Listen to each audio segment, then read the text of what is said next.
आता बातम्या सविस्तरपणे पाहूया। राष्ट्रवादी आमदार अपात्रता प्रकरणी विधानसभा अध्यक्षांसमोर आज सुनावणी होतीये। या सुनावणीसाठी शरद पवार आणि सुप्रिया सुळे उपस्थित राहिलेले आहेत। आज अजित पवार गटातल्या सुनील तटकरे आणि अनिल पाटील यांची साक्ष नोंदवली जाणार आहे। आजच्या होणाऱ्या या सुनावणीसाठी शरद पवार आणि सुप्रिया सुळे देखील उपस्थित आहेत। आज अजित पवार गटाकडून सुनील तटकरे आणि अनिल पाटील यांची साक्ष नोंदवली जाणार आहे।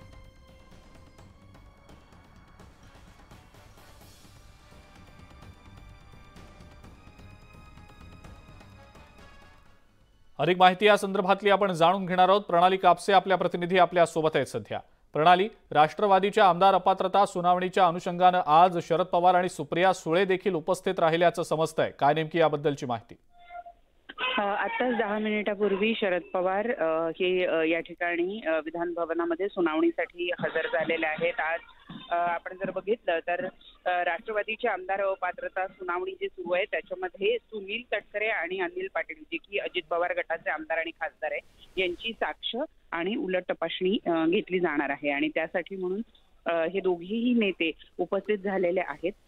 काही दिवसांपूर्वी सुनील तटकरे यांनी जे अफिडेव्हिट दाखल केलेलं आहे प्रतिज्ञापत्र, त्या प्रतिज्ञापत्रातल्या काही ओळी ज्या आहेत त्या प्रसारमाध्यमांपुढे लीक झालेल्या होत्या आणि त्याच्यामध्ये शरद पवार हे हुकुमशाही पद्धतीने वागत होते अशा पद्धतीचं वक्तव्य केलेलं आहे।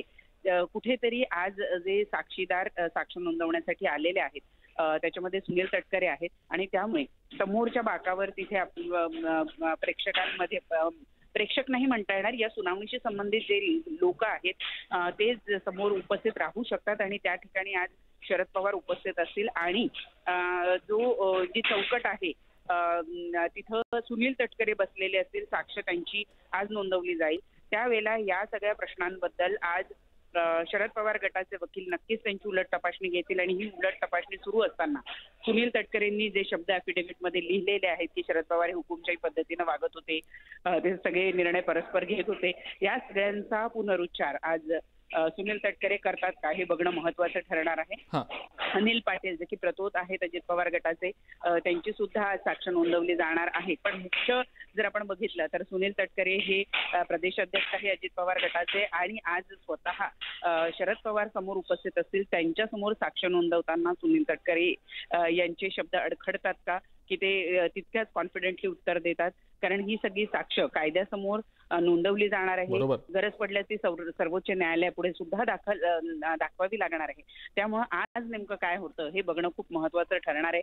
काल सुद्धा आपण बघितलं की शरद पवार हे राष्ट्रवादीच्या कार्यालयामध्ये तोपर्यंत बसून होते जोपर्यंत रोहित पवार यांची ईडीची चौकशी सुरू होती। कुठेतरी आपल्या उपस्थितीनं प्रभाव म्हणा किंवा दबाव म्हणा टाकण्याचा हा प्रयत्न आहे का, अशा पद्धतीचा सवाल राजकीय वर्तुळामध्ये रंगू लागलेला आहे आणि असाच दबाव किंवा असाच प्रभाव किंवा अशीच साथ त्यांनी त्यांच्या पूर्वीचे जे काही पदाधिकारी आहे, कार्यकर्ते आहेत किंवा नेते मंडळी आहेत त्यांना का दिली नाही, असा सुद्धा सवाल यातून उपस्थित होतोय। ठीक आहे प्रणाली, धन्यवाद। सविस्तर माहिती आपण दिलीत त्याबद्दल।